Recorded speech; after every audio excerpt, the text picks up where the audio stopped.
I think I will, okay, I will cover the presentation in 45 minutes. Okay. Post that we can have a interaction. Okay. You can take as much time as you That's want. quite in Not time. an You issue. can take 1 hour also, 1 hour 15 minutes also. And if you need more, then we can keep one more session of yours. Yeah. Sure. And I believe this but- time will be adequate. Post that interaction will make more sense. yeah. Because I believe audience, this participants must be valuer or must have an experience of valuation. No? So I think we have to keep talking rather than It's a having mix a of one. both, mix of Both. experience as well as inexperienced people. Understood, understood. In the student stage. But you should Right. leave them all satisfied with all their queries. I will be happy to do this. Yeah. So there would be some people who will be talking with their queries, and some people would put the queries in the chat box. So you'll have to keep referring to the chat box if there are any questions. Perfect. But would So you prefer for to have query, the question answers at think- the end only, or during the session people can ask questions? okay, in between also somebody can raise a hand and we can Okay. always entertain this. Sorry, This Bhavesh, all you are- were saying something. During the session, on Zoom, I have seen that the speaker is not able to see the queries properly. Okay. Yeah, If it the is possible. PowerPoint is open. So at that time, Nitinji, you can Raise the take hand care at of that it. You time can as the always, query. I will And, ask the query. Post the queries put on the chat box can be taken at the end. Okay. And plus at the end, the verbal queries also. That's fine. So, but we'll encourage people to ask queries by raising their hands instead of putting it in a chat box. That is better because it Yeah. gives a That is personal better. touch. Yes. I can see here a very well-known audience people. Kameshwar sir, a highly experienced person. I think he is 69. wow. I'm 71. 71. Hmm. Oh my God. It's an inspiration for everyone. Yeah, that's true. I mean, That one is. should keep I learning. recently Keep on keep qualified. learning. We keep on learning from you. Yeah, I can see here Mukund sir also very senior. Yes, sir. Mukund sir, what is your age? 70. 70. Okay, 71, 70. Kavita ji, I think I'm your lecture is in great demand, looks like, because people still wants to learn. And our vice president, No, I believe probably I Agarwal- will have an opportunity to learn from seniors. that always happens. I mean, Yes. every teaching is learning. Correct. And there is a young woman award winner, Nirmala Soni. She is also there. Thank you, sir. Yeah, she has Hi, won hi, many Nirmala. awards and passed Hi, many Nirmala. exams. Kavita. Okay. Kavita, I am also a mentor, a startup mentor with a Satta Oh, wow. Incubation Center Wow. as well as a Jabalpur Incubation Center. Oh, wow. Good to know that, Nirmala. So it is I very think you important are, session from me, we are, for me. we are connected on LinkedIn, perhaps. I'm not very sure. Yes. Recently, we have connected. PVAI, Practicing Values Association of India's director Dinesh Varade sir is also there. That's fantastic. A very Hello, senior sir. person, and we are honored by your presence, Dinesh ji. Thank you. Hello, And, sir. So, there are who else are the Suguna ji is there. Oh my God, Suguna ji is also very highly talented lady. I will call her girl because for me everybody is a child. About 20 we are all boys for you. Yeah, Girls. after looking at Kameshwar sir and Mukund sir, I am starting feeling young. Yes. All right. Okay, So now let's it get is started. 6:32. So let's get started. Good Yeah. evening, friends, and thank you very much for joining the webinar today, which is on the startup valuation by CA Kavita Gandhi. Now, I will request Mr. Rammohan Bhave, our AVP President, to give his opening remarks on the session. Bhave, sir? Yes, Please. yes, sure. So thank you to all of you joining. And can this PPT be for the time being stopped? Sure. sharing, maybe stop, please. Yeah, because I'll have to share some PPT Yeah. of Kavita mine ji, also. stop your Yeah, sharing. sure.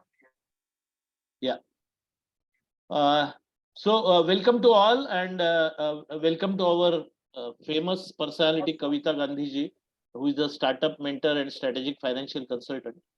I would rather say a few words about AVP. AVP we formed in February 22, and since then it has been moving very fast.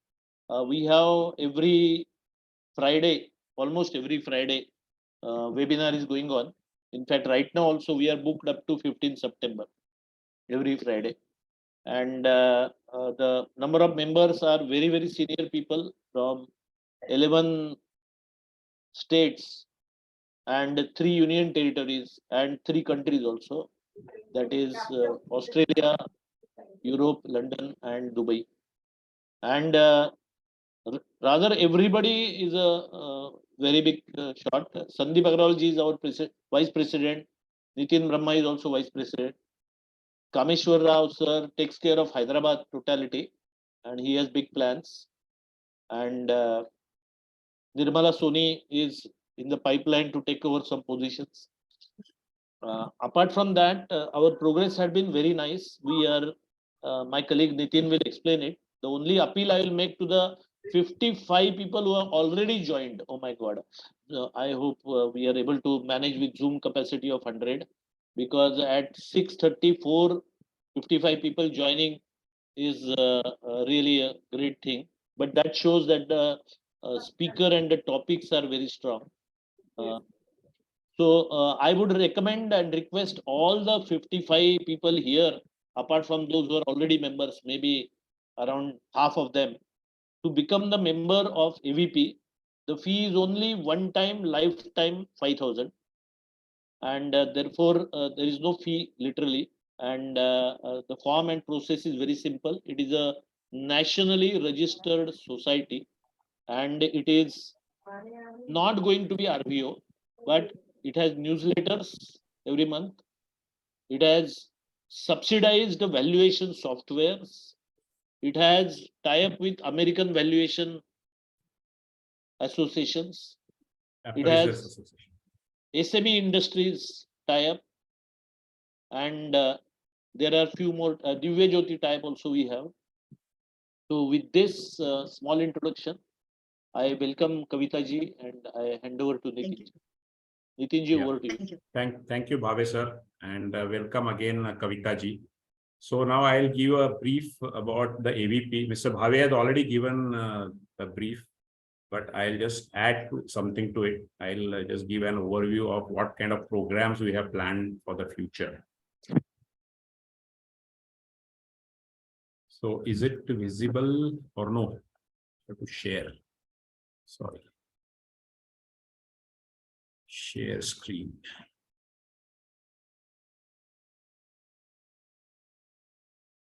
Is it visible now?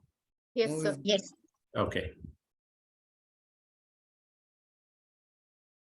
So AVP means Association of Valuation Professionals. As Mr. Bhave said, it's a society. And we have a tie-up with the Divya Jyoti Foundation for the CEP programs that we conduct. Today's is the free webinar, which doesn't have any CEP credits. So it's not with the Divya Jyoti Foundation today. It's on our own.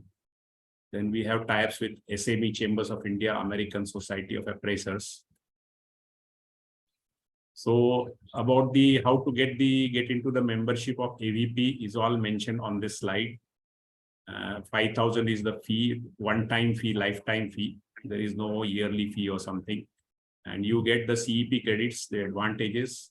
You get to know a lot of members who are very senior people. Some of them are present in this webinar. So we have e-newsletters, as well as we have various webinars like today's webinar. We have had so many webinars which have benefited the people, valuers like me, as well as the students who are present here. Then Divya Jyoti Foundation is a Section 8 company, and they are registered with the under the Companies Act. So they are recognized as the registered valuers organization. Since we are not registered value organization, we have to have a tie-up with them for the CEP credits to be granted to the valuers.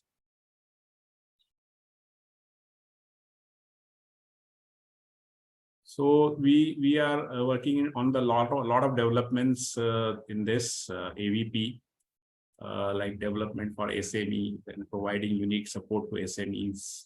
This is what SME Chambers of India does, and we have a tie-up. We are happy to know that we have a tie-up with them. We also have a tie-up with the American Society of Appraisers. So it's not restricted to India. We have gone abroad because our members, they are from other countries also, like Australia, etc., and the Japan. So everywhere we are spread with our members present over there. So we can always have an access to the practices of valuation which are there in those countries. So what we do is the free webinars each month, mentoring newly registered valuers. Mr. Bhave is a good mentor. So I have actually completed 50 hours of training under him before I ventured into this valuation course. He's also mentoring students on IFRS also. Then we have monthly e-newsletters for sharing the knowledge. People are writing articles in that. So Kavita ji, we invite your article to be written in our e-newsletter. Then we have networking at national and international level through our members, various members and various bodies. We have IVA, means tie-up with the or other recommendations we give to the international, the Indian valuation standard or the IBBI. International People Valuation Standard Body also. Yeah, International Valuation Standard Body also. So people can participate in various activities, various committees are there. There are professional development committees and there are resource committees. There's a lot of committees are there. So those who are the members or who want to become members, they can participate in this and they can gain a lot out of that. I am the gainer, I have gained. International webinars also we get a chance to attend with a price. Of course, they are not free like we have our webinars free. But they are discounted for us. They are discounted for us, yes. And And last but not the least, Ashwath Damodaran's webinar we got at less than 50% price. So recently there were 3-4 free webinars of IVC. I attended all those. oh. And CEP credits, which is the most required for the all the valuers. 16 credits which we require per year. Minimum 10 has to be got in the year. So that is what we are giving with the tie-up with DJF, DJVF, RVO. Then these are the webinars which we conducted right from 11 February 2021. I will not run into those in details, but I'll just rather I would highlight which are the webinars, those are upcoming. So 22, sorry. Okay, so today is the 16th June 23. Today, Kavita Gandhi is giving this webinar today, or giving the startup valuation overlook. Then 23rd June, we have a webinar. We have our webinars on all Fridays from 6:30 to 8:30. That is the standard day and date which we have. So up to 15 September 23, we have all the webinars lined up. And unless there is some problem with the speaker or with something, we will not change the sequence of these webinars. So thank you very much. That is from my side. Now I would like to hand over the session to Mr. Bhave first, if he wants to say something more, and then to CA Kavita Gandhi directly for a technical session. Thank you all. Yeah, I will do say only a few words. That first thing is when I interacted with Kavita ji, I realized that she is a wealth of knowledge as well as very practically oriented, and unlike other big shots, she is very down to earth. So, generally, people of her caliber, not necessarily easily, sort of available, or they lead Muska in simple way. But she is very nice as a person, and I really was impressed with her. What should I say? Her financial knowledge, and then, to be honest, we did very deep study of her profile from the what should I say? From the back door. And in fact, since I have a lot of friends in Ahmedabad, we did a lot of reference checks also. But all were so positive that I then felt that she is really able to spare time for us, which is really amazing. She is into strategy and financial consultancy firm, and she is of course chartered accountant, and I am Ahmedabad alumni. She has a long experience, especially in healthcare, 25 years, and then many strategic assignments she has handled. Of course, the functions she has handled are many, and she provides M&A support, due diligence, project management, asset light expansion, funding and structuring. I am sure many of us will need the asset light expansion advice also, because we don't have money to buy tangible assets, Yeah. being consultants. So somebody like you will be a great advantage. I will sincerely request her to, if possible, to share her presentation, and also if she is able to share her number or email ID, all the audience will be really grateful. They already reached 60, and I am sure they must be waiting for me to complete, remaining people to join, because they are here to here to hear Kavita ji. And Kavita ji, I have a pleasant privilege of meeting you once, which you may not be knowing, but I still cherish that memory. And with that small introduction, I hand over to Kavita ji. To add to that, she is also doing the business process engineering, then SOP design and implementation, risk management, profitability improvement, data analysis for various organizations. She has done it in the past and she's still continuing. Oh my God. So this is just a small addition from my side, which I got from her only. So now, Small addition is a long thing, but yeah, it's a long thing. I Yes. mean, we have taken a lot of time in your introduction itself. So let the audience be ready to get the stretch session. Please. Shall we hand over to her? Yes, please. While It's taking just photo- 6:45. That is our correct time to hand over to her. While taking photo of all the presenters who are all present on this scheme, let them come on video, sir. So Yeah, that will be good. photo. Sakshi, Yes, Vikram, that will be Narayan, good. Suguna, Sharad, Gaurang, Ravichandran, Shraddha, Ramkrishna, Sagar Surada, Ashish Tiwari, Govind, Gaurang, Sharad, please come on the screen. Just come for some time. Later on, you can again Yeah, go off correct, screen. correct, yeah. First one photo when we shake. Vikram is not there still. Sharad, Raman, you are not visible. Okay, and I can see Saguna ji, namaste. Yes, sir. Hi, Mahavesh ji. Namaskar. Namaskar. I think Namaste ji. Big encouragement to the speakers also when people are there on their videos. Yeah. yeah, Yes.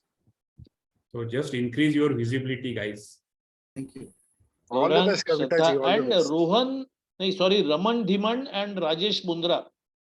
They are on video, but their face are hidden. Maybe they had adjust the camera.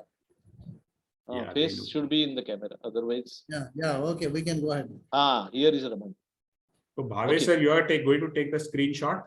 I have taken. You have taken already. Yeah. All right. So go ahead, Kavita ji, over to you. Yes, sir. Yes. Thank you. All the best. Thank you very much. I will just share the screen. Is my screen visible to all? Yes. Yes, very much. Okay. So first of all, my big thanks to CA Bhaveji, Nitinji, and Team AVP. Thank you very much for giving me an opportunity to share my thoughts and interact with this wonderful audience. Thank you very much for my introduction also, and thanks for your kind words. You can So also tell them before- about asking the questions when they can ask. Oh yeah. So I do not prefer that I keep on talking on one side. I always like to have a interactive session. Please feel free in case you have any question. We can discuss in between. Please raise the hand. Nitinji, I request you to take it up in case somebody has raised the hand. Probably if I I'll do miss that. it.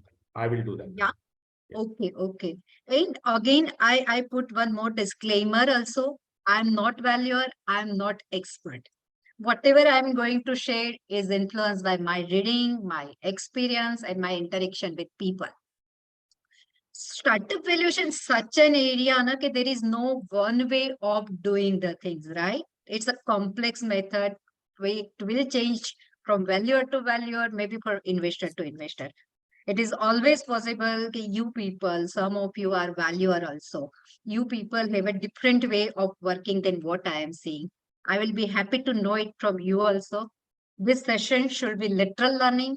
I'm going to share my knowledge. At the same time, I'm definitely going to take something from you people also. Since specifically when I have seen so much signal wizard over here, I'm sure I'm going to gain something from them also.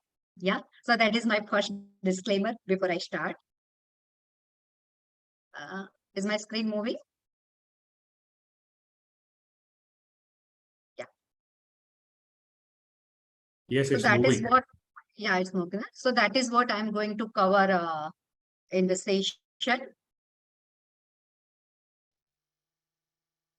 Before I start talking about this valuation, I would like to share some statistic about the industry. You may be aware, India is the third largest ecosystem for startup in the world. As compared to 442 startup in 2016. In May 23, registered startup was 99,300 plus something. It is possible that as on day, it must have crossed magic figure of 1 lakh. We are not aware. As mentioned on the some government site, investindia.com, 2015 to 2022 has witnessed exponential growth in startup industry. Some number is funding is increased by 15 times. Number of investor is increased by 9 times and 7x increase in number of incubator. Other fact is 107 unicorns with total valuation of 314 billion US dollar was there in September 22. Of course, there is some down round happening, some reduction in valuation there in recent past, but that is the fact as of now. Startup funding in FY22 was US dollar 24 billion, 33% down as compared to previous year. Current year quarter 1 funding is less than US dollar 3 billion, 75% down as compared to previous year first quarter. No new unicorns during the quarter. Previous year, we have 11 new unicorns during the first quarter of the year. Expected return. National Bureau of Economic Research says that expected return of investor is 25%. Average. By and large, the range remains between 20 to 40%. So any idea which startup has fetched the highest valuation in the world? Any input or any guess? You can write in chat box. No. Yeah.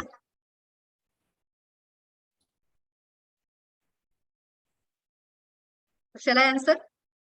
Yes, please. Yes. It is ByteDance. ByteDance is the same company who has launched the application. It was valued at US dollar 140 billion. Perhaps in 2012, I am not very sure, but approximately 2012. And its present valuation is 280 billion. This is a snapshot of some other startup unicorn who has, captured the highest valuation in the world, top startup valuation. If you speak about India, you must be aware about Byju's, valued at 22 billion. Paytm was valued at 16 billion. You may be aware Flipkart is eyeing IPO in 2023 with valuation of 60 to 70 US dollar billion. So that is the fact sheet about startup in India. So Bhave sir, Zomato doesn't figure into this list. Yeah, that is Yeah. the examples, and it is not Indian. So many other startups are also there. Shall I go ahead? Please. Yes. So what investor look into startup? Very important point to decide the valuation of startup. So these are some points that investor consider based which they evaluate the startup. Objective and problem solving purpose of the startup. Strength of management and team, very important. I will cover it on a later part also. Market landscape, whether the startup is scalable and sustainable, important point. Supplier and customer base, competitive analysis, how good or strong it as compared to competitors. Financial assessment, very, very, very important. And the most important is exit revenues. How startup, this investor is going to get the exit. That is one of the important area. So moving to main subject, main point, startup valuation. You are aware there are multiple methods of valuation. I'm going to cover some key methods which we are using frequently. Before I speak about method, you agree that startup valuation is bit complex. Normally, we do valuation before they have a stable revenue or stable financial. Largely goes with the future potential, future estimate of the company or target company. Since it is a not public company, comparable may not be available, so reference price may not be there. So this all put together, it makes little bit complex. We go a lot with assumption, guesswork, and some other things. Yeah. Though along with this, we use some quantitative method also, not only qualitative, like projection, market estimate, competitor landscape, their burn rate. You understand what is burn rate, right? How quickly they spend their capital. That is known as a burn rate. Very important. Runway. What is the runway of starter? Like runway is also, how long it can operate without taking another fund. That is known as a runway. So this all factors investor used to analyze. And this collectively make startup valuation exercise is a combination of art and science. You use your analytical skill and strategic insight. Okay. And this is, so it is a combination of art and science. Some thumb rules, if you speak about startup valuation, there should be a buyer. If there is no buyer, no valuation. No exercise will be meaningful if buyer is not there. Company value is that what buyer and seller both agree. Paper exercise will not make any sense if this both party will not agree or reach to agreement. Valuation may be amicable, that will be win-win for both the party, or it may go one-sided, completely depend on the requirement, urgency, and negotiation power of the parties. As I mentioned perhaps earlier, there is no one figure as a valuation. Valuation is normally range, and value will change from valuer to valuer, VC to VC, or investor to investor. Okay. Complete exercise is depend on assumption and data analysis. So it will not be objective. It will be little bit complex. It's not simple like 1 + 1 2 type of calculation. Yeah. When specifically when sorry to interrupt you. You said that there should be a buyer for startup, but for seed funding also valuation is required. If they want any seed funding. Somebody buyer means I do not mean buyer without somebody is going to buy, at least somebody is going to invest. So give and take relation should be there. It's Yeah. Okay. Shall I move it? Yeah, it's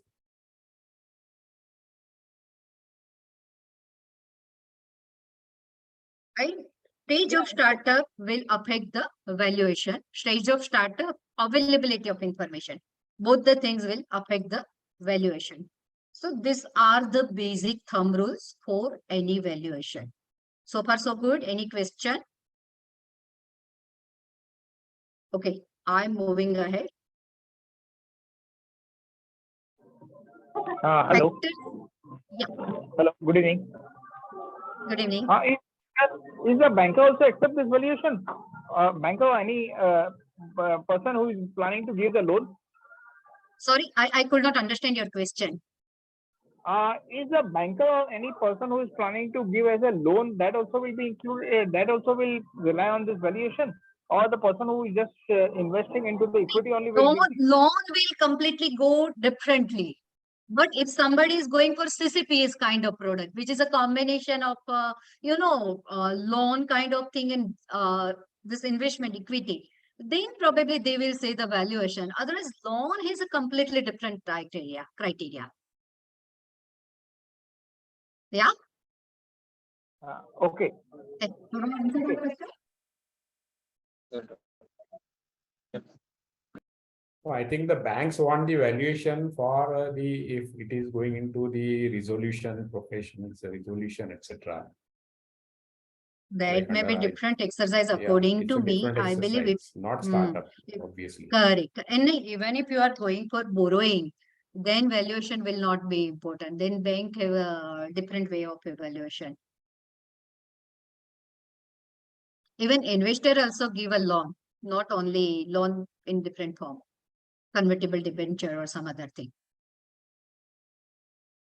Yeah, Kavita, you can go ahead. Yes. Shall I go ahead? So I was going to speak about factors that affect valuation. Most important, according to me, is exit track record. If some investor has exited with profit, it will be positive factor for future valuation, right? Another is financial track record. If past performance is good, it will definitely attract better valuation. Low burn rate, I speak about burn rate earlier. So if the company's burn rate is low, it will attract investor. And I do not need to say, but negotiation between the party has overpowering role. Correct? Certain things will attract better valuation like industry attractiveness, initial traction, high margin. Such things will attract better premium. So these all are, basic factor which will affect valuation in normal course. Okay. Can you tell me which method of valuation is used by Shark Tank India? I am sure you must have seen Shark Tank India, right? Can anyone tell me? they mostly use market Negotiation. multiple methods. They Hmm. EBITDA and everything based True. on that. So that's what I am also listening. Somebody is saying market multiple. Yes, and some multiple they will work out. Somebody is saying, well, it's all grapevine. They are not using any method at all. It goes with intuition and gut feeling, and it's the ground realities. We Yes, don't they know. I don't don't go have a for right any answer. method as well. But based on the EBITDA, they ask for the EBITDA and everything. And based on that, they So they form an do quick opinion. maths. Correct, exactly. They do quick maths based on the information available. They take the and make up their mind whether I want to go for this investment or not. Yes. And but very quick. I think the formal, the way we people are doing, that is not happening over there. It's Right? mainly negotiation they are doing. Negotiation has the over Is that power venture in their capital method mostly used. I think. No, only DCF So- method is mostly used. DCF is within- used in market multiple. Highest, as per my information, market multiple is the highly used method. I have covered Combination of something both is on used later part. mostly, but DCF method, what I have heard about DCF method is mostly used.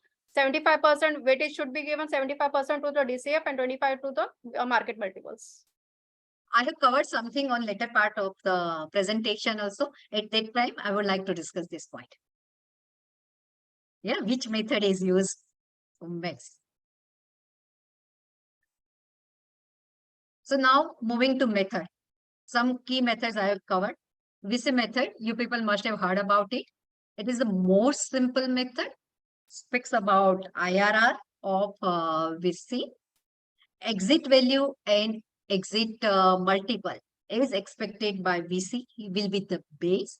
Generally, it will be the multiple of revenue, EBITDA, PAT, or something else. Very widely used method. At least all Ps in VC cross-check their valuation with this method. And again, value will change from VC to VC, but in principle, people are using this method. I have taken a very simple example over here, how to calculate it. You want me to go through it, the example?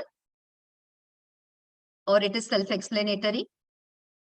So you can explain a little bit. Perfect, perfect.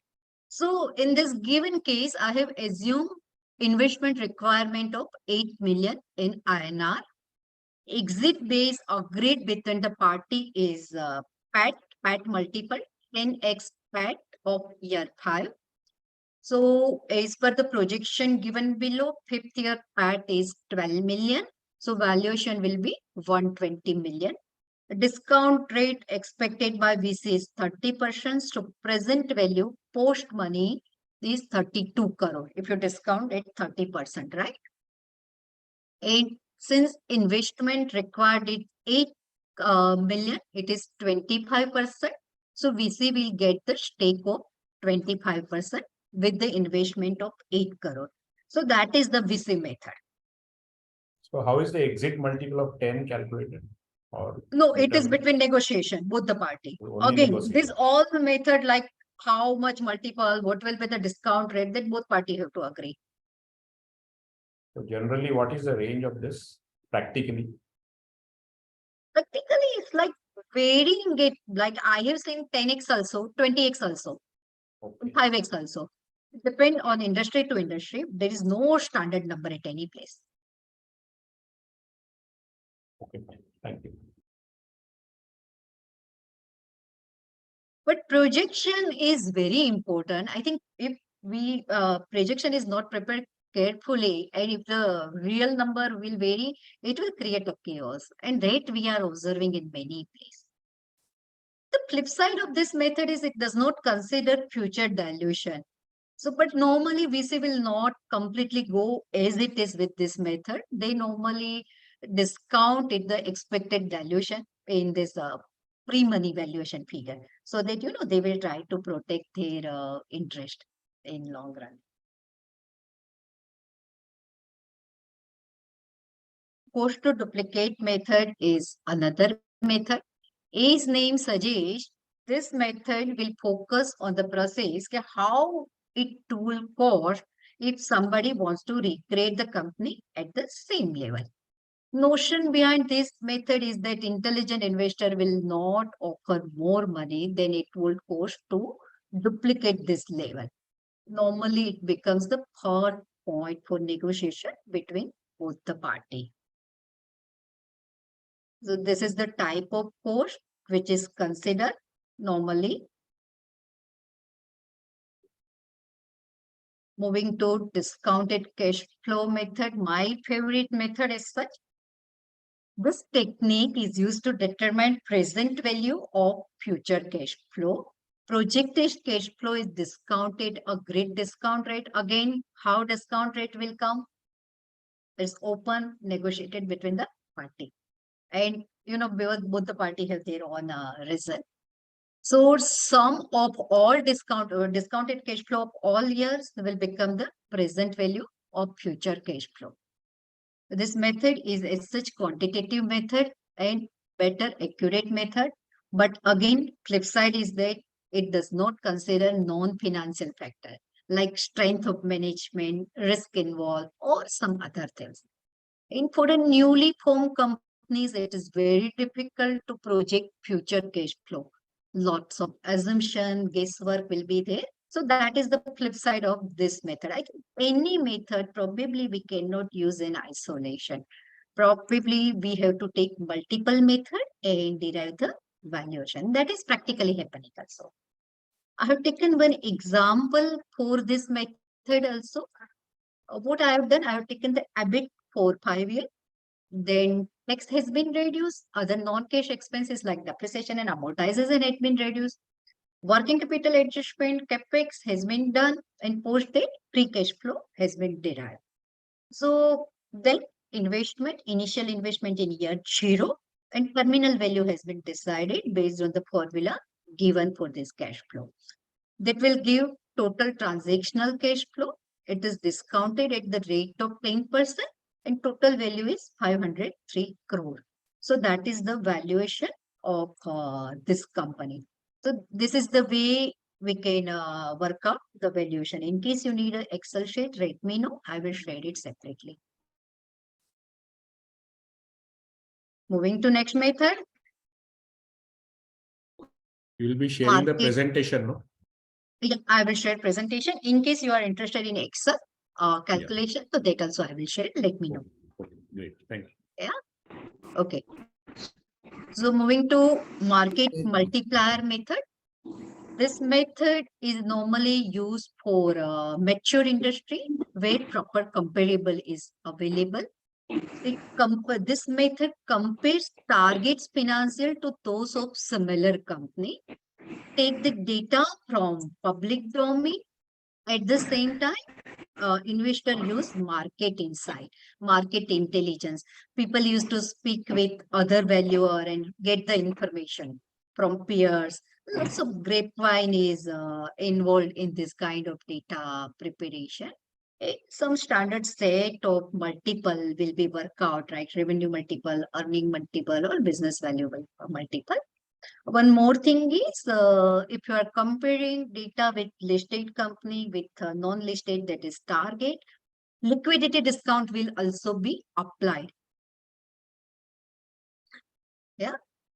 This method is also widely used, comparatively simple, but it will give misleading result if target and comparable is not right.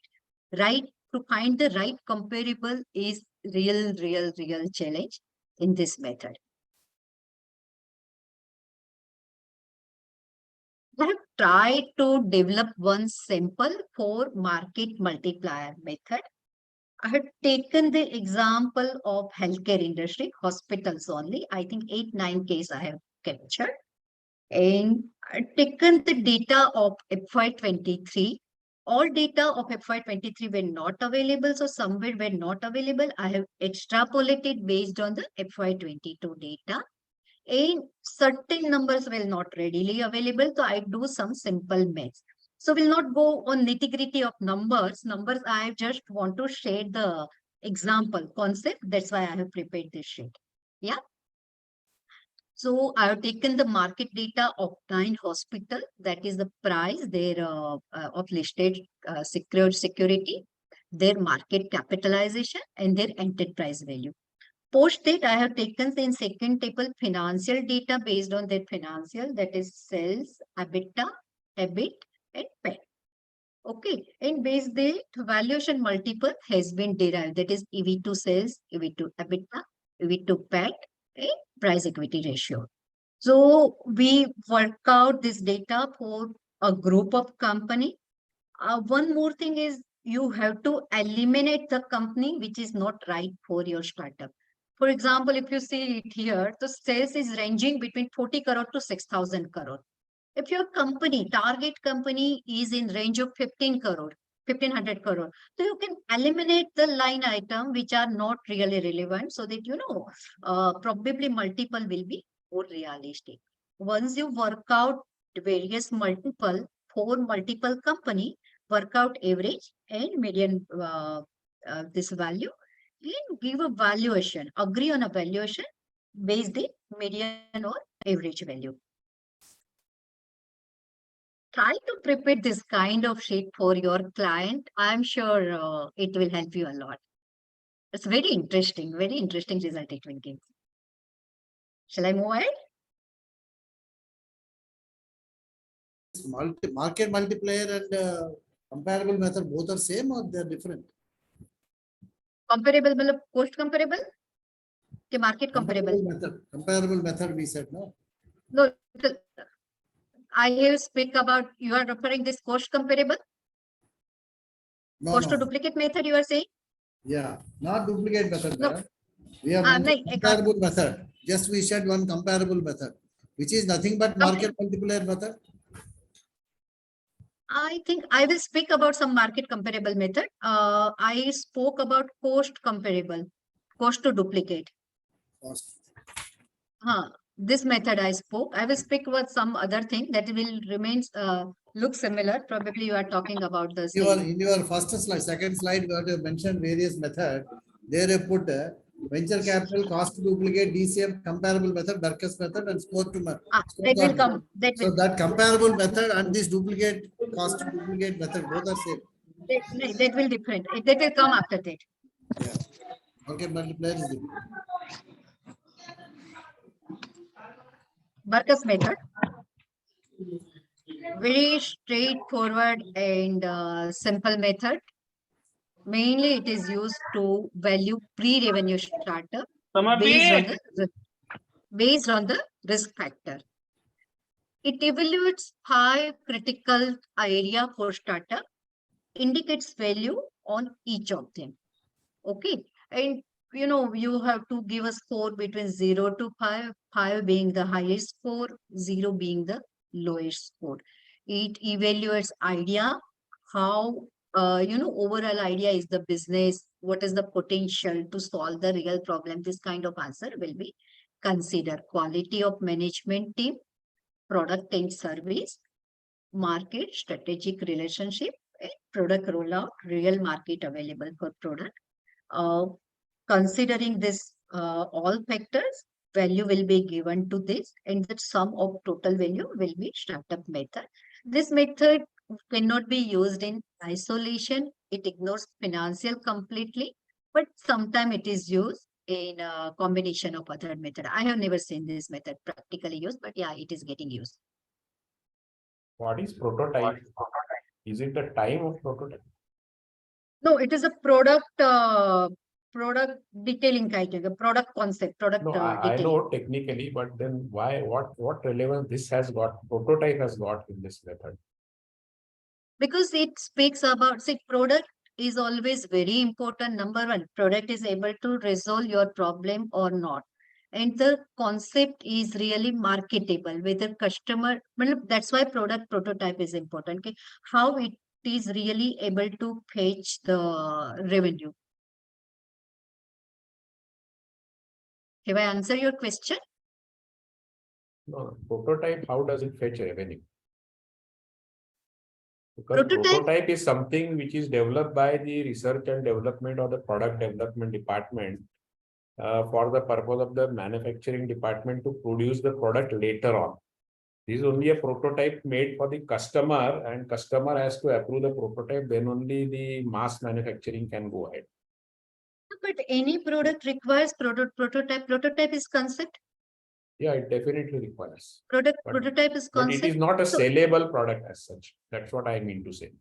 Sellable, I understand. Sellable product will derive based that only. Yes. This is the first step. Yeah. And I think you are valuing your startup when nothing is there. Just Correct. concept. Correct. So that may be considered. I welcome your comment or other view also. Okay. No, I don't have a view. I'm just No, I raising some agree. query. I think it's a good point. Yeah. Very good point. And any other member would like to add anything in this?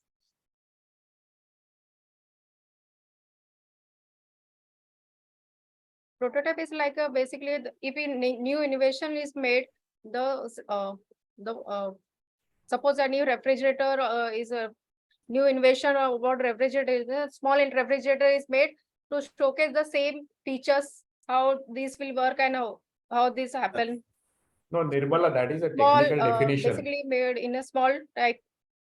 No, that is No, a totally technical agree. It is definition. My question was only how relevant it is for the valuation of the startup. In this So when method, company has not started prototype is anything, one of the condition considered. In this method specifies that you should have some weightage to be given to the prototype that is manufactured. Because now, for example, If artificial prototype is intelligence approved included. by the management team, then only One the second. then it will be I just want to add one sentence. See, now presently artificial intelligence is being added to every product.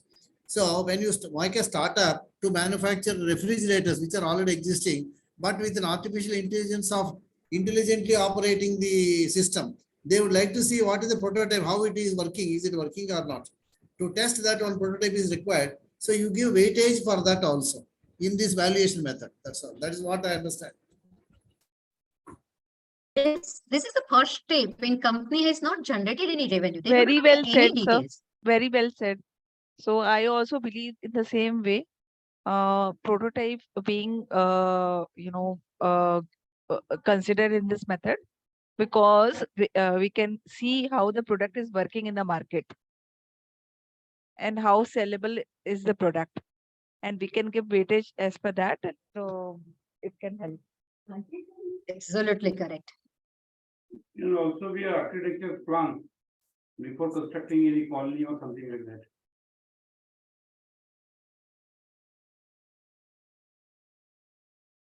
So good. Shall we move ahead? So what was his question? Was there any question? Mukund sir, what No, no. what was your question? I was not question, I just said an architecture plan basically for building a huge colony. That Okay, also can work as a prototype. yeah. Fine, Kavita ji, you can go ahead. Kavita madam, I have got one doubt. For these 5 ideas, do you have any specific weightage to be given, or whatever you feel like you can give weights? No, somewhere, see, practically, I told you, I have never used this method for any company.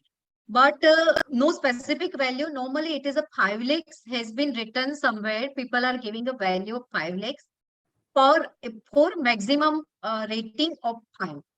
But practically, this method cannot be used in isolation. It should be combined with other method. Normally, people do valuation with 3-4 method, including Barker's, and work out average valuation. Yeah, that's good. Okay.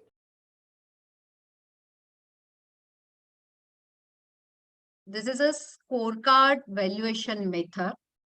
That is again, method of valuation based on weighted average value for similar company.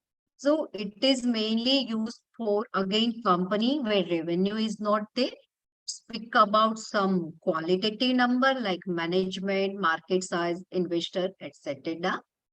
Completely ignore financial projection. And same like Barker's, it is also used in combination of other method. So same challenge like that market multiple. It's a real challenge is find out the right comparable. How it works, you identify some factors. Here we have, taken one ready-made screenshot. So some key area will be identified, just as strength of management, size of opportunity, and 3-4 other area.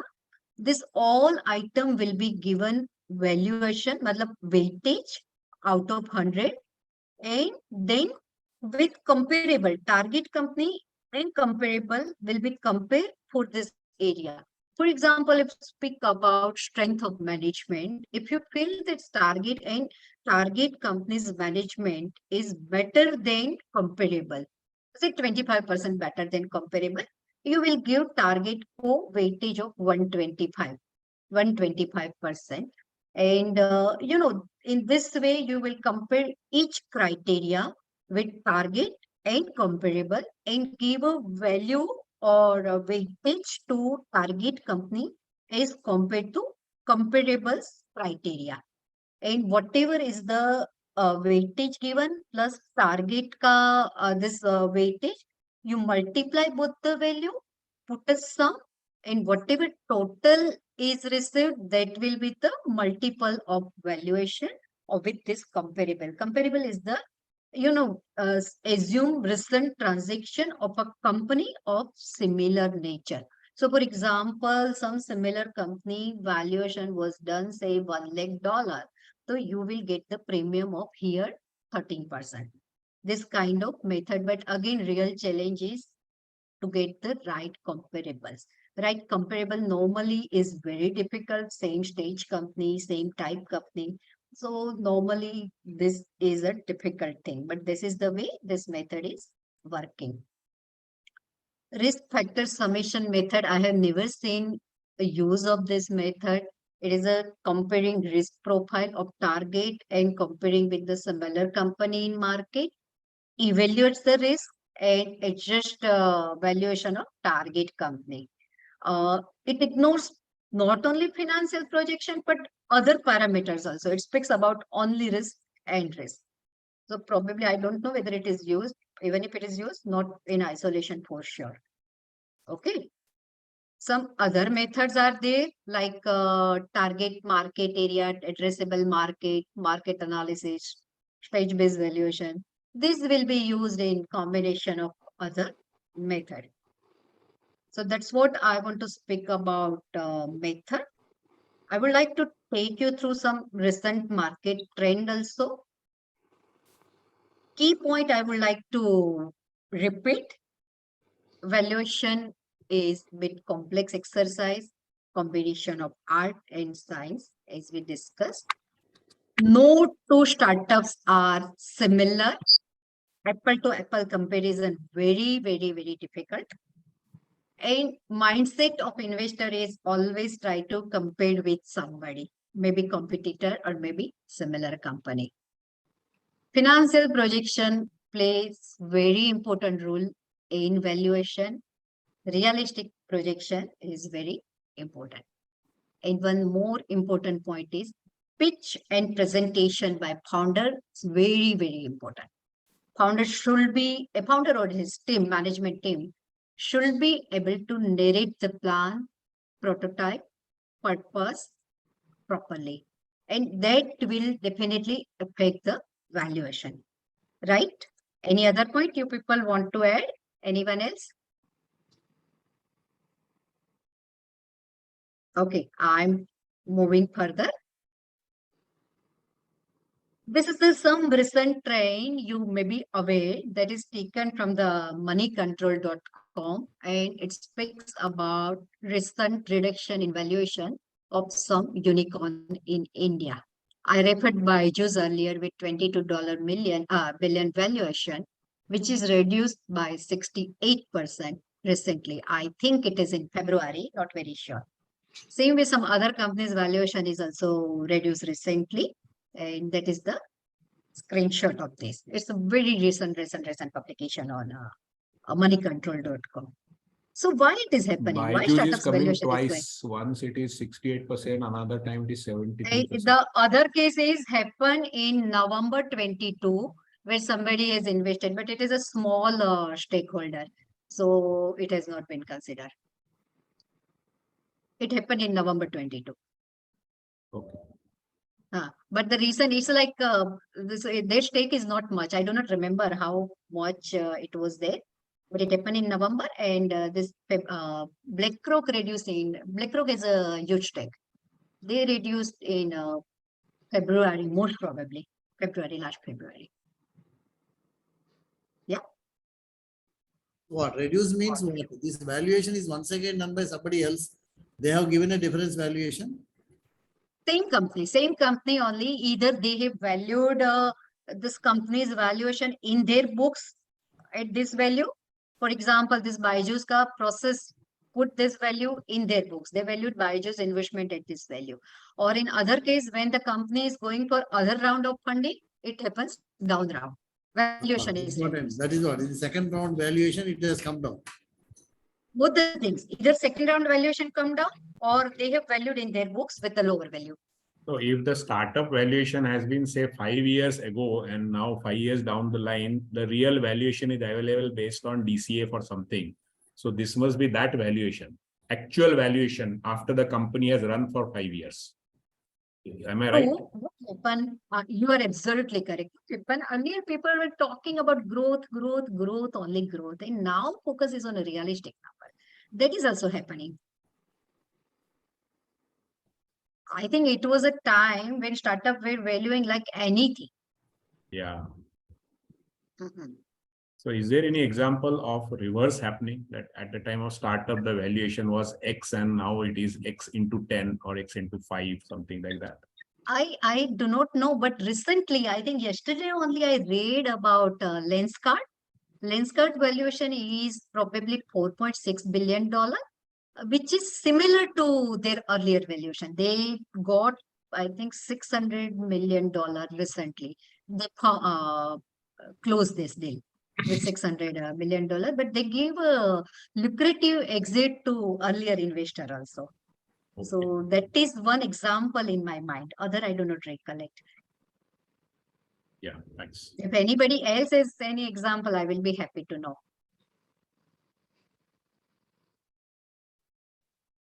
You are the boss.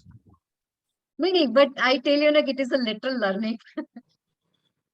This is all market insight, whatever we are saying that I am sharing. Again, one fact is 90% of startup are not meeting their numbers. That is also affecting valuation. Yeah, that's And what I said. No, real numbers are not matching with the perception that was true, there originally. totally agree. So now focus is really changing. Even valuer, this investor are not saying revenue multiple also. People are talking about profit multiple. This is a more realistic metric happening. Somebody is saying demand supply gap is there, fund is not available. While other point is that lots of dry powder is there. There is a fund. Sorry? Has anybody tried to say anything?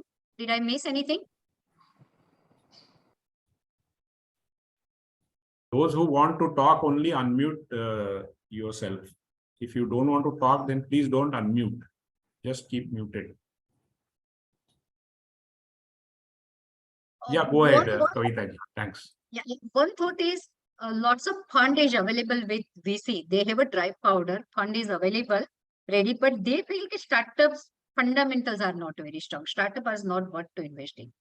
And when the company is in dire need of funding, they will accept whatever valuation is available at that point of time.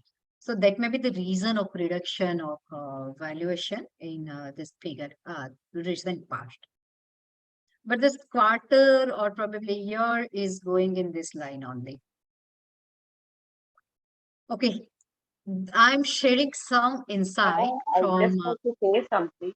In case of Byju's, I just read that because they were not able to make payments to their vendors, and they were because of all these this criteria was specifically mentioned. That is why their valuation has been reduced. They were not able to meet many of their demands. Correct. Good point. That's very Maybe possible. interesting. Maybe. Yesterday. But how do we factor payment to vendors into valuation? No, she's saying that it was the criteria decided in this valuation agreement, that initial SHA agreement. That's what you are trying to say, na? Yes, yes. It must be covered in SHA. I just read it yesterday, in fact. 68 what Okay. you told, no? Figure. One of the criteria for the for downgrading it is they were not able to meet their vendor payments and all this. That means probably they had a like the low fat burn, how fast they are burned all their earlier funds. Probably that Unreached, could be correct. one of the factors. Correct. And there was Okay. also another thing, the treatment of the employees. I think that was also mentioned there. I'm not very sure if that was Okay. one of the causes. Who Okay, did okay. I their have not read valuation? this. Who downgraded them? They themselves did it, or No, is there any the regulatory 58, body? in the slide that state whoever is the valuer who's done. Just go to Valuer that. only. No. Who appointed the valuer? I'm not sure. I just It's the Because investor, it's not BlackRock. valuer. okay, the investor who has invested, they again caused the valuation to be done by another valuer, probably. Yes. I just read it. I just read Yeah, these yeah. facts yesterday. Share. So they keep on revaluing the figure because they have to show valuation in their balance sheet also as an investment. They have to value their investment for the purpose of their books also. So for that purpose Correct, also they correct. keep doing. At the same time, for another round of funding also, they do the same exercise again. So it is Process who is the investor. They downgraded the Byju's in November Yes. 22. And Right. earlier it was BlackRock. BlackRock is recent case. Process is the old case. Process Okay, did in Process. November. And Process was not going to invest again. They did it for their presentation, their book closing exercise. Okay. I go by memory only, huh? Yeah, you must be right. This all are. So some other reference also very interesting. I would like to share. This has been captured from one article of Harvard Business Review, published in March 21. Little bit old, but very interesting to share. So I'm going to share it with here. So most thrust of investor is entrepreneur team. Whenever they, decide to go for investment, 95% of investors says the entrepreneur team is one of the important factor for decision of pursuing the deal or not. The second one is business plan, business model. 74% investors says it is one of the important factor. 68% speaks about market attractiveness, and 31% give a weightage to industry attractiveness. So that is the fact how people have valued as per the Harvard Business Review article. May not be applicable 100% to Indian valuation. Regarding method, which method is used the most? So it is the cash multiple. Whatever is the multiple they have expected on cash invested. Next use method is IRR method. And next is after that is the DCF method. That was the method that was used during a specific period of time. 9% investor did not use any quantitative method. Complete disregard to financial thing. Maybe they may be eyeing a better return in IPO. That's why ignoring the short-term return may be possible. And none of the investor adjusted their target return with market risk or systematic risk. They are not talking about this thing. So that is another thing. And most of the VC or investor told this key success or failure factor is entrepreneur team. Interestingly, nobody speak about their own into contribution also, because normally VC or investor keep involving themselves at strategic level or sometime operational level also for improvement of startup. So they also should be, critical factor for success or failure, but they did not speak about their own thing. They give a complete weightage to management team. So that is what published in HBR in March 21. That's all on my part. Thank you very much. This is my coordinates in That case was you want very to fast. speak or discuss with me. Sorry. That was very fast, I said. Madam, can I ask one question? Yeah, now please. it's open for question answers. In your practical experience, have you ever come across this first Chicago method, which is scenario analysis? No, no one uses. She's not the valuer, no? So she I'm must not but- valuer. But you are not And registered value, but you have been doing this. I'm not valuer. But whenever I do some merger and acquisition deal, we used to work out valuation for our case, and we, used to get this help of registered valuer. And as Nirmala was saying, I practically prefer BCF method only. Even Burkus method and other things also I've seen somewhere, but not in isolation. Hello. Yeah. Yeah, ma'am. First, thank you so much for your nice deliberation. Second, I ask you, I am very asking you very simple question. How I can start my career in valuation? Sir, I'm not right person to answer this question. We have an expert valuer. Probably I request them to Bhave answer. sir is Again, the I'm best not person valuer. to answer. Sorry, Bhave sir is the best person to answer this question. I am not valuer. I put my disclaimer before starting this. How I can start in this field? See, you are a CA, no? Yeah, I see and recently passed out in November 19. You Or passed out the practicing- CA. In November 19 and working as a practice CA in Jaipur. So I think you need to have some experience behind you before you go into this valuation. How many Bhave years? sir, Bhave sir, am I right? I think Bhave sir is not there. Can I add something, Mr. Mohammed? Yeah, please, Nirmala. Yeah. Basically, networking is very important for the assignments. So start networking with the LinkedIn in your group areas, like networking with CS also, because normally CS have the company valuations and everything. They can refer your name for the Okay. valuation purpose. And you can also assure it with the merchant bankers also if you find any merchant banker, because they need the association of a registered valuer also. Because in some cases, merchant banker valuation is required, like in case of a SEBI, FEMA. But in case of companies, the registered valuer valuation is required.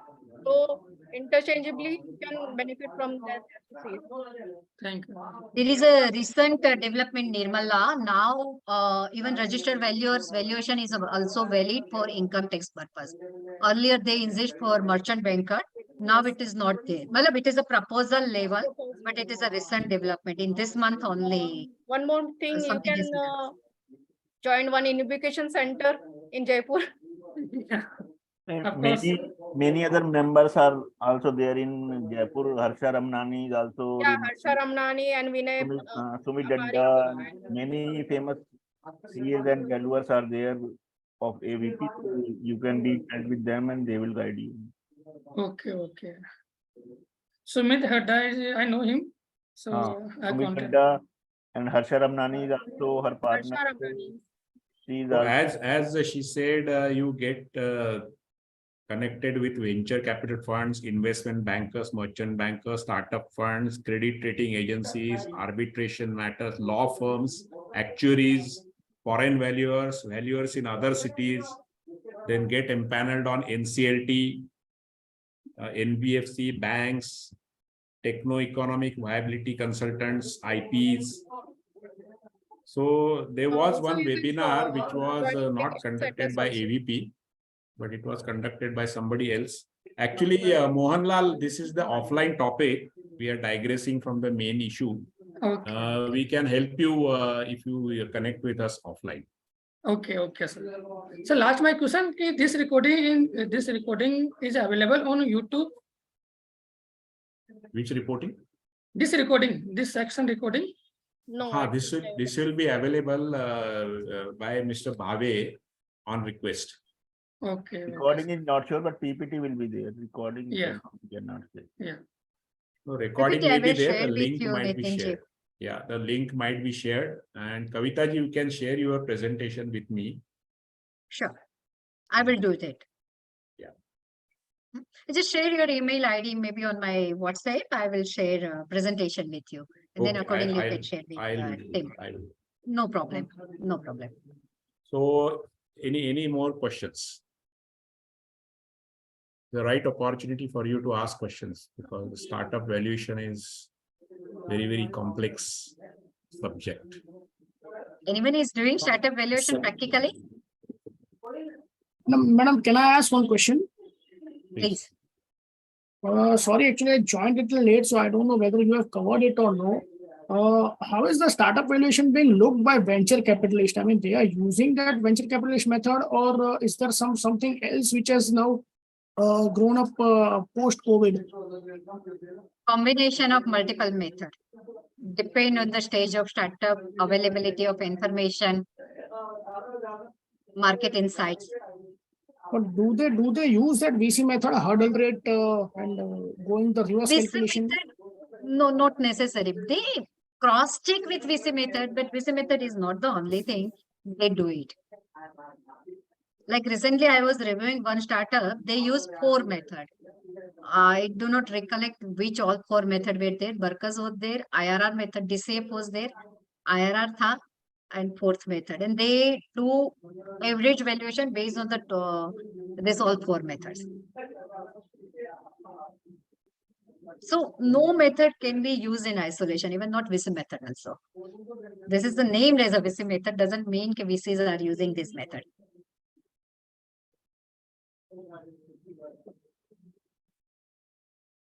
Are you satisfied with the answer, Mohan? Yeah, yes. Have I answered you, na? So I have one question. Is any data available on the valuations of the startups so far been done, that what method they have actually used for doing the valuation? Have they actually disclosed the method? Seen. I have not seen. Only thing I come to know about this Harvard article, because when I was preparing for this presentation, I tried to check for this. Startupindia.com, Invest India have a lots of information, but this kind of detailing is not there. At least even in our reports also, we don't disclose what method. We disclose only in the report to the client, but not to the general public. Correct. So I have not seen this kind of data anywhere.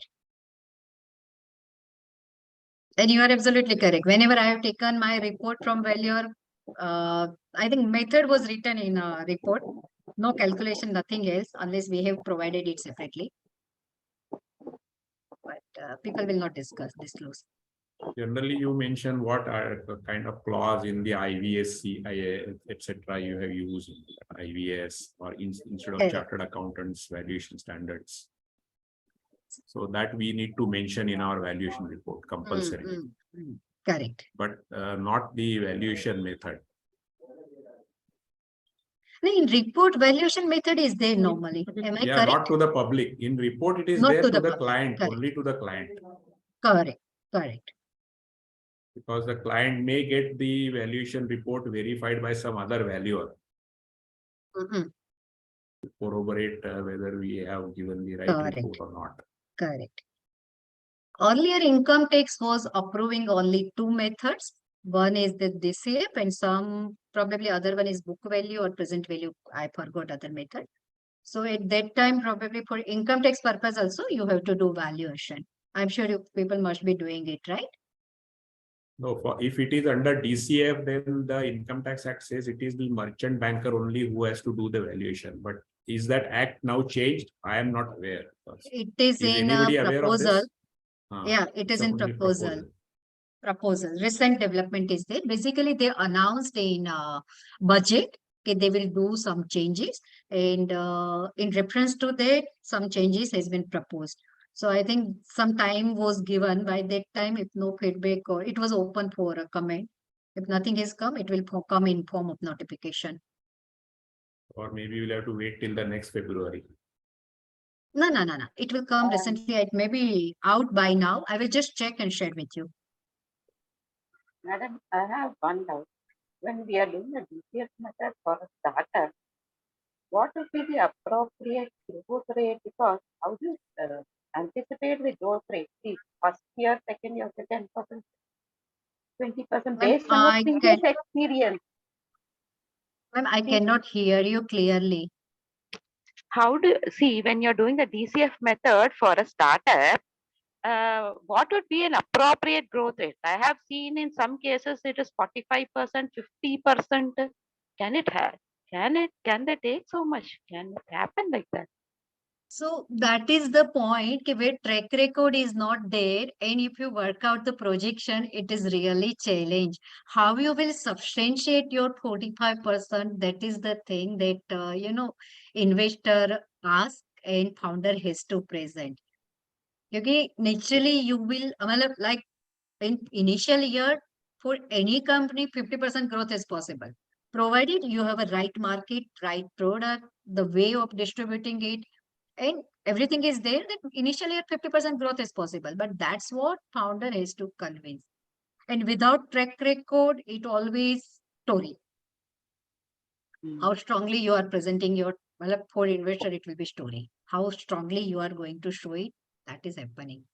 But Both. practically in not startup, for other companies where I work, in initial phase for a new center, 50% growth is very common. Okay. If I may Practically, add I'm something to it. Yeah. Yes, sir. So what happens is that in my experience, so the startups typically would have a very small base to begin with. So when you have an Yes. absolute number which is very small, then percentages would not really matter. You might even see 400, 500% increase year over year for the next couple of years. And then going forward, once you reach a certain level, that percentage growth would taper down a little bit. And number two, if you see some 40, 50% growth rate being applied in DCA for a startup, so how I look at it is that it is more of the conviction, more of the confidence with which the founder can explain the story behind the evaluation that matters more than what is there in the books. Because honestly, if you know the person who is the founder, and just taking an example, say somebody who has been quite successful in the market. So if it is Mr. Kamath who is starting a new venture, then he explains it that people would probably believe in what he's saying and would accept 40, 50% growth rate that might have been taken in the future projections, as compared to some new person in the market who may be telling a right story, but people may not believe it. So that's where there is a little bit of uncertainty which comes into picture, and we may question even a 30, 40% growth that might have been applied. So I think there is no standard answer to it, to my knowledge, because I've seen the same company being valued at 2 points in time and then the percentage changing drastically. So without any solid reason. You rightly mentioned, number one is base is very small. Number two is credential of the person. Very well said, Amadip. But one thing, can we take Suguna, any? you great answer of your question, na? Yeah, I got it. Can Because we, in one case, we have valued a startup for second round of funding, and it was within a span of 8 months. And as per the projections given, the value drastically changed from say x to 1.5x, one like that, within a span of just 8 months. So I was wondering if that growth could be a true one. That's what. Is a consultant, our role is that also ki our client do not give, unrealistic projection. I used to speak with my clients every time ki your projection should be no excuse projection. Whatever number you are giving, you should have a backup plan. Something else can come. So don't tell me that this number is not achieved because of this, and this. Make a zero excuse projection. And I think as a consultant, probably that we have to keep selling, keep telling to clients. Like Probably COVID for and this 1 kind of or 2 situation is years, not put together. we can look at the order book and all that, and probably estimate what could be the growth. But that is for short period, na? Order book and Yeah, other that's things. what I'm saying. For short period, we can estimate using order, but long period. When you are working for DCA, it will go little long and it will be completely on assumption. I want to add one point here. One is the product what the company or the startup is likely to manufacture, and what is its present market in India or whatever, wherever they want to do it. Second thing is the GDP of the country where the startup is starting. So without linking these two, giving any projections is not correct. These two should be the backups available. One is country's growth in GDP, and number two is the product in which he is likely to enter, and what is the present market, how much share he is likely to get. These are the backups that are required. Then only we can say this projection is valid or not valid. Simply, you cannot say 50%, 60%, 100% increase. Maybe, as you said rightly, initially could be as high as 50, 60%. But ultimately, the final terminal growth when he is taking, he cannot take what that figures. That's what, in my opinion. You are right. My practical experience is we always do market mapping. Okay, what is the catchment area, which market you are going to capture, what is the total size, who all are competitor, and what market share you will capture. Like first year you are going to capture 0.5%, and how, what will be your market strategy. So this will become the base for giving the top line projection. That's correct. Yes, you're right. Thank you. So practically I used to do like this. Thank you. Yeah, I got clear idea. But still. Hello. Hello. Yes, Atul. Yes, Go ahead. In fact, the madam has said that the average expected IRR is around 25%. But in case of a new startup, they have lots of problems. And in case of a manufacturing company, is 25% possible? Just I'm trying to understand. My personal doubt. See, but do you believe any investor is going below this? Well, average range is 20 to 40%. But there's some government site mentioning this is the average expectation. So they always invest in a lucrative industry. Industry attractiveness is also important unless you have some other purpose other than profit. Then probably you will go with lower IRR. Otherwise, investor needs a better return. Yeah, no, but if we, sorry to interrupt, but if you say the major company like Flipkart, this Snapdeal, this Paytm, all these things are not bleeding, they are bleeding profusely. And still they on projection, I don't know the projection what they have given, but in the projection they have given very, very rosy and pinkish and maybe the gloomy, the Vidya color or what? But their valuation is reducing now, no? Yeah, that's what he's saying. They are bleeding. So valuation is reducing. They are bleeding. So it's all our fiasco. Basically, Paytm is a big fiasco. Right? No, they are not bidding now. Sorry, they are not bidding now. They are bidding since the day one. Yes. All this, they have never made profit. So, okay, they may have shown a rosy picture. We do not know. But in this scenario, what was the how this company have been valued so high? I believe, I may be wrong, but people, even investor earlier used to see the long-term picture, growth or rosy picture, they used to believe. They used to ignore temporary loss, short-term loss. Okay, this will get corrected kind of mindset was there earlier. Paytm is not only one company who got the higher valuation in spite of a loss. There are a multiple company at one point of time. Bisho is also there. And so many companies are also there, right? So yes, I agree. But when investor comes, their mindset is okay, I will get 25% return when I get exit, maybe at the time of IPO. That is their general mindset. Well, when they invest, they have not thought of this kind of bleeding or negative return. But practically, again, it comes about story or presentation or, numbers that they have presented. We're not realistic. If I answer your question properly, what was whether this expectation of 25% return is realistic or not? My belief, that's what the people expect. Investor expect. Without that, they will not be keen for investment unless there is some other purpose other than profit. The Burkus method mentions that the idea, if it is a strong idea, probably that must have been given a lot of weightage by the investors. That in the current scenario, if that particular idea is going to work like hell, then there is no harm in giving proper investment or getting the proper returns. Maybe initially not, but later on.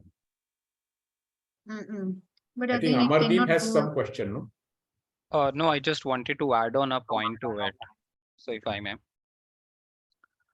So I was Yes, saying Anand. that, the point that you mentioned that for 25% return, whether it is likely to be generated in case of a manufacturing setup. See, I look at it from a slightly different perspective. So in my head, if I have to invest in a very risky company, because I consider startup to be a riskier proposition as compared to companies which have been in existence for quite some time. So I would expect a higher return. Now, in reality, we may or may not get it because that is something which only time will tell. But if upfront I'm going to do certain investment, then my expectation would be at least to generate double the return that I might be generating in some other company which is already in existence. So that's why 25% still appears to be on a very lower side, because if you are going to be investing in a startup, maybe in the very early stage or maybe after a couple of months or years, still 30-40% is something that most of the people tend to expect. And how these venture capitalists and other investors work is they work on a principle of they work on this principle that I have got a particular fund to invest and I would invest in 10 startups, and considering the probability of failure. So even if 5 startups do not work the way that I want, the other 5 should be able to generate a return which is good enough to give me a decent 20-25% average return. So in one single company may not be able to give me 25%, but there could be some other companies in my bouquet which would give me 40-50%, 60%, but then a few might also lead to me losing the capital. So maybe generalizing it just for manufacturing we could probably think about it slightly better, but I think you may not be in a position to generalize it for any particular industry because it's more of a startup and an ecosystem in which we are going to invest. And coming to the other part which you mentioned for Paytm, maybe at that point in time when the valuation was assigned, what happened was that it was the first comer in the market. So of course it had got the maximum market share. And like I suggested earlier also, the way you are able to convince the investors in the very early stage, that helps you get the valuation, like Nitin sir also pointed out on the Burkus method. So there also we have this point that at that point in time, the idea was very, very unique. So there was no other player in the market which was actually offering that proposition. So that would give you a little headway to get some higher valuation. But then later on, once the reality comes in after 3-4 years, 5 years, you see that what we had thought of is not actually materializing. So we get closer to the real picture, and then it leads to a reduction or a discount in the original valuation. And I think that's true for each and every startup story.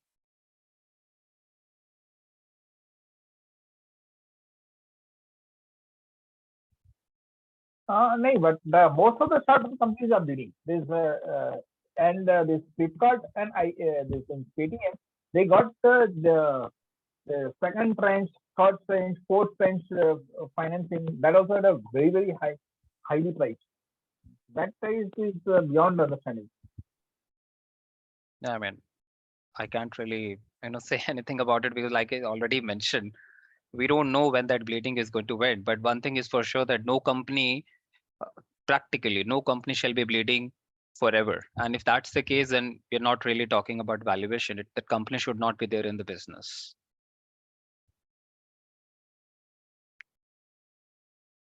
That is a normal understanding for any person. Forget about any business person. But the fact is this thing that the time and again the companies are bleeding like a falsely, and still they are holding such a high valuation. But if Paytm was not a good idea, then Google Pay and Phone Pay, all these people would not have come into the same idea. They have come, that is the proof enough that probably in future this idea is going to work and the bleeding is going to stop.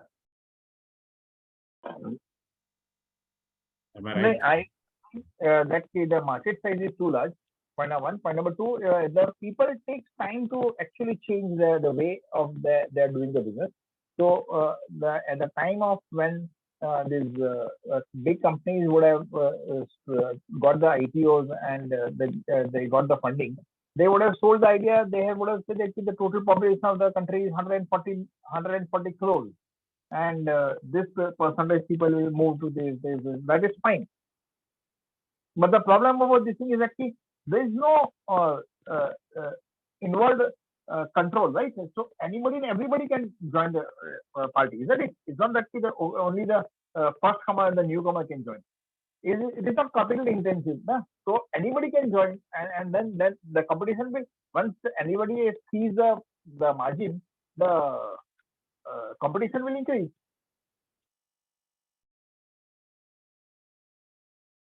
And that precisely has happened because of that. All these newly started and the first startup companies, they are CBD.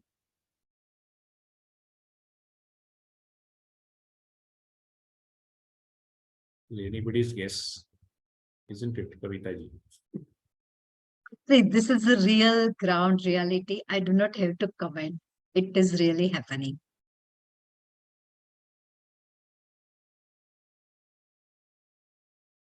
Okay, any more questions? I just wanted to know that CAGR have. Suguna, your voice is not clear. Will CAGR have any bearing on the growth rate? Suppose a startup company is coming in the area of sports. Okay. Now the growth rate for that particular sector is say around say 20% or whatever it is. Will this have a bearing on my determination of the growth rate? I just thought. Do you mean to ask industry growth rate vis-a-vis target company's growth rate? No? Yes. My practical experience is like we used to consider industry growth rate and map with our target company, not necessary startup growth rate. At least some relation is there, but it will be adjusted for various factors that is required to adjust. Maybe size, capability, team, that's etc. we will consider. But normally, practically, we have adjusted with, always compared with industry growth rate and target companies growth rate. That is my experience. Anybody else can add? Here, I would like to add, suppose there is a company that is coming up in the sports arena. Okay. Suppose the growth rate projected in that particular industry is at 20%. Can we say that the company would grow at 40%? Any specific reason is there? Otherwise, if 20, it may be 22, 25%, 18%, 20 to 40% solid reason should be there. And as Amardeep said earlier, till the time you reach to the mature level, growth rate will not be, Yeah, I understand. very important. Thank you.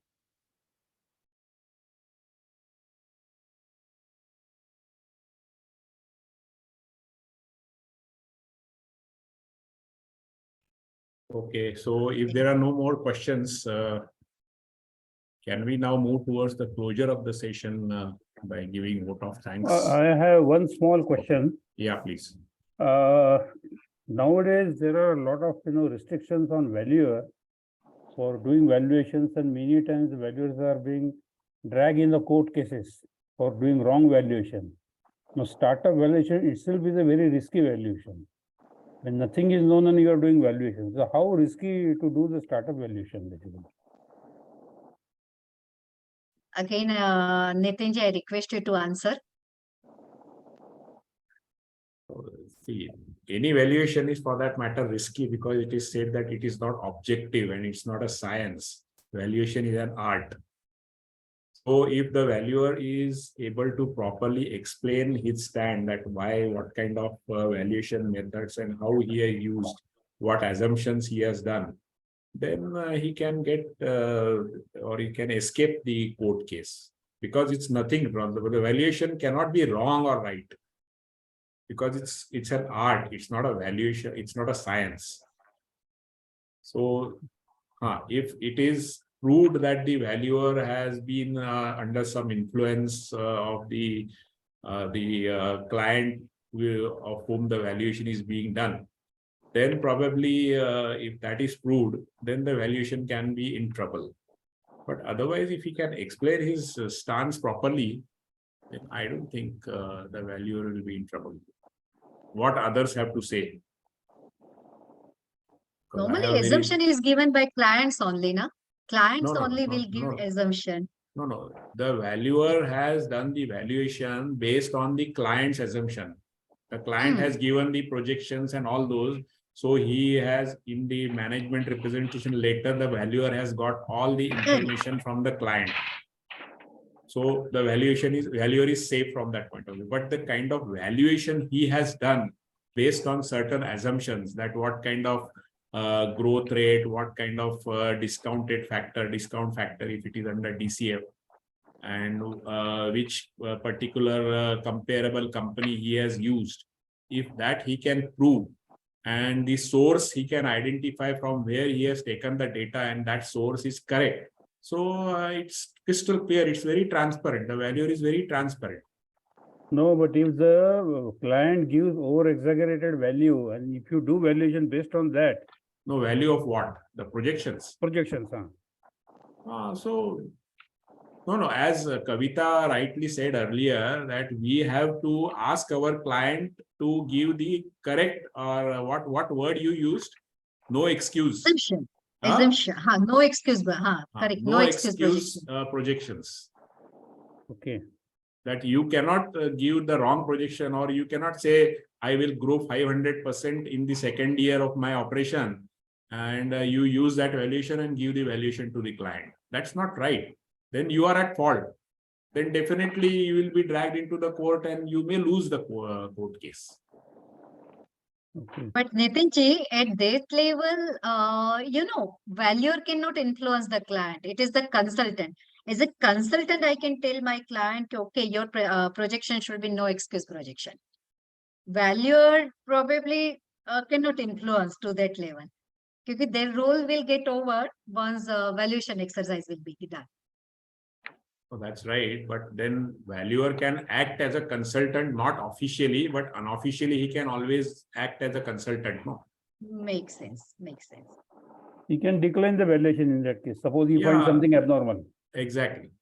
If the client wants, no, I want a valuation based on these parameters or this data only, then the valuer will say, sorry, we either you accept our valuation or our projections, or you accept our recommendation, or else we are not going to do the project valuation for you. You are right, Punji. Correct. Valuer has to do valuation based on sensible assumptions and right, sensible assumptions. Yes. And realistic. Realistic. Realistic. But again, it is not simple, for sure. It is not, but must be within that sphere only, not absurd. It should not be. On the other side of the table, when I am sitting in industry, I can frame assumption, whatever, it is always possible to put assumption. Okay, I can achieve 30% growth. Why? Then I have a list of argument. If I want to show 10% growth, then I have a separate list of argument. I'm talking on the other side of the table. Argument, then it is okay. Whatever argument, when it is provable, that's okay. Yeah, correct. So projection is always coming to the startup, it is always risky, of course. Very risky, specifically when track record is not there. Yeah. And new idea Hello. comparables are not there. Hello. What about if there is any change in the percentage? I mean to say that one investor is exiting and another person is joining. So then there could be some incidence of capital gains or capital loss or whatever. So that time, if it is based on some valuation, how the revenue authorities are accepting this valuation, or is it based on the real physical numbers only? Sorry, come again. You are talking for income tax thing? I think he is. Capital gains means income tax. Income tax matter you are saying? Atul, your question is not clear to her. Yeah, I mean to say the same thing. When one new investor comes in and one investor is exiting the company, so that time there could be an incidence of either capital gains or capital loss. How the the revenue authority considers this value if this change happens based on some valuation report. So if you are aware, income tax was considering two method of valuation for the purpose of calculation of tax or gain loss under section 56. Please note that I am not tax expert. I am just sharing based on my experience only. So under section 56, two methods were only accepted by income tax authority for the purpose of valuation of calculation of gain or loss. And I have seen number of cases where income tax authority has questioned the valuation, maybe at the time when investor has invested and or at the time of exit also. Lots of cases, lots of addition, I think under section 68. 1668, like, and people have used this methodology to convert that black money to white also. This kind of also what happening. But income tax authority will go with two methods, and whenever they have a doubt, they have question. Number of cases are open as of now also, including a company where I was working earlier. I have seen this kind of case also. No, if an investor is exiting, suppose investor A is exiting, he will be subject to capital gains, no? Because he's selling his stake. Correct. So will the income tax department question the valuation of shares of that company? So from at the which he is time exiting? when you invest, at that time income tax department will value. So Yeah. your cost will be valued at a specific method, and at the time of exit, whatever you are gaining, that is the clear figure. So short-term, long-term capital gain will be worked out based on income tax department will question valuation at the time of entry. Yeah, but he's talking about exiting, no? He's talking about capital gains. Exiting may to whatever you say, tax will come at the time of exit only. Yeah. So whatever you are getting, that is the clear figure. Okay, this is your consideration that you have received. For the purpose of calculation of tax, you have to take your cost. So cost is what you have invested at the time of entry, right? Yeah. Yeah, and that department is questioning if it is not as per prescribed method. Even if valuation report is there. I personally have provided valuation The report. income tax department will get the valuation done from an independent valuer or say merchant banker. And if there is a difference, huge difference between the valuation which you have given to the company, suppose you have given valuation of share as 150 rupees, but income tax department determines that it is only 75 rupees. Then the balance 75 rupees, they will treat as share premium, which is a taxable component on the part of the company. Taxable component in hand of company. Yes. In head of company. Yes. But income tax department doesn't have an authority to appoint their own valuer. No, that is my understanding. Again, I am not tax expert. I think they have. The assessing officer can order a valuation to be done by a merchant banker. Okay, I'm not aware. I have not seen that, but maybe possible. Hello. And one more thing, with the introduction of this gas, and if this both the buying and selling is a associate concern, then it creates a huge problem because it may be in the hands of the investor but not allowed in the hands of the seller. I do not understand it clearly. What you are trying to say? Right. So if there's some valuation for whatever purpose the income tax takes one valuation, the same valuation may not be taken for both the buyer and seller. That's what not only this thing, because the depreciation, the revenue can new that is a profit method, and so the GAP to the the best of the interest of the revenue. Understood? Not clear to me what you are Nitinji or anybody else can understand clearly. I don't know whether it's problem on my part or Atulji's part. His I'm voice not able was to hear. not clear because it was probably somebody's computer. It is echoing, so we are not hearing what he said properly. Yeah, I was not able to hear. Hello. Yes.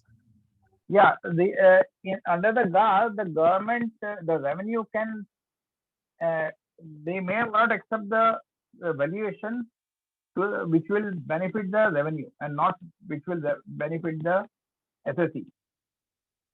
Obviously, yes. And there could be a heavy incidence of penalty because you must have filed the return based on some basis or the valuation or whatever, and because the revenue consider this to completely different. So not only there will be a difference in the tax, but at the time of this assessment, you may be called upon to pay heavy penalty also. Yeah, but there are ways to fight that out. You can go to tribunal, you can go to High Court, Supreme Court, and all those avenues are open for the client. If you are not satisfied with the decision of the assessing officer or the income tax commissioner, then you can always go to CIT appeals, and yeah, all those avenues are open to you. This is the income tax matter. I think Kavita is not very much expert in the income tax area, so she may not be able to answer. Am I right, Kavita ji? Yes, yes, you can have another session for tax angle on valuation. Yeah.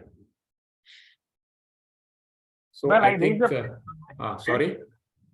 I raised the point because it is connected. Yeah, obviously. But you will not get the answer to your question.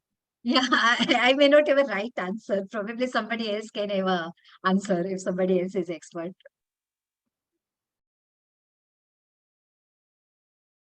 Okay. So can we close now, Kavita ji? Yeah. Thank you very much. Yeah. Thanks I think a lot. It's very Sandeep engaging Agrawal session. will be giving a vote of thanks. Yeah. Before that, Kavita ji, if you want to say something, thank you. No, it's a very engaging session. I like the way participants are interacting. I'm really happy. Thank you very much. Thanks a lot. I am able to learn a lot from this session. Thanks. Yes, we are very Thanks, thankful everyone. to our today's speaker, Kavita Gandhi ji, who is young and dynamic. And today's topic, startup valuation, was such a typical topic when there are no clear-cut valuation method. Still, she guided us and took in great insight of the topic, and the topic and session was so interactive that till the end, even the audience and participants are participating, and we are really very much thankful, and we gained a lot into startup valuation, which is such a typical topic that no clear-cut guidelines and valuation methods are available. Still, we have to gain by mutual discussion and finding this methodology and proper valuation. And we are also thankful to Nitin Brahmaji, who conducted the session in great manner and while always interacting with audience and the speaker. And we are really thankful to you, Kavita ji. Thank you very much. We are all thankful to Bhave ji, who brought Kavita to us. So we will request you to become member of AVP so we can gain in long term also.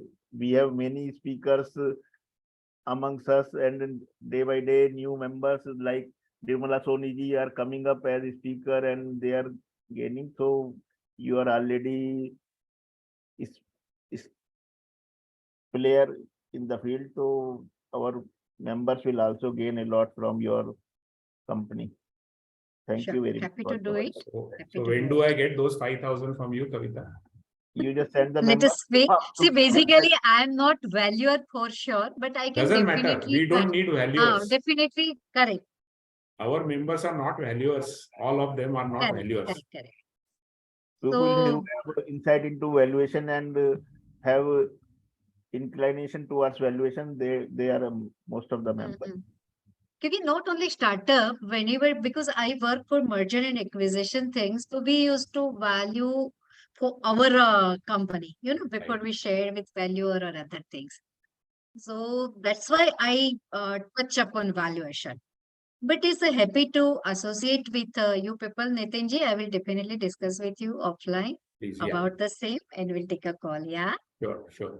Thank you very much. Thanks a lot. It's really very good, engaging Thank you. session. Yeah. I enjoy a lot.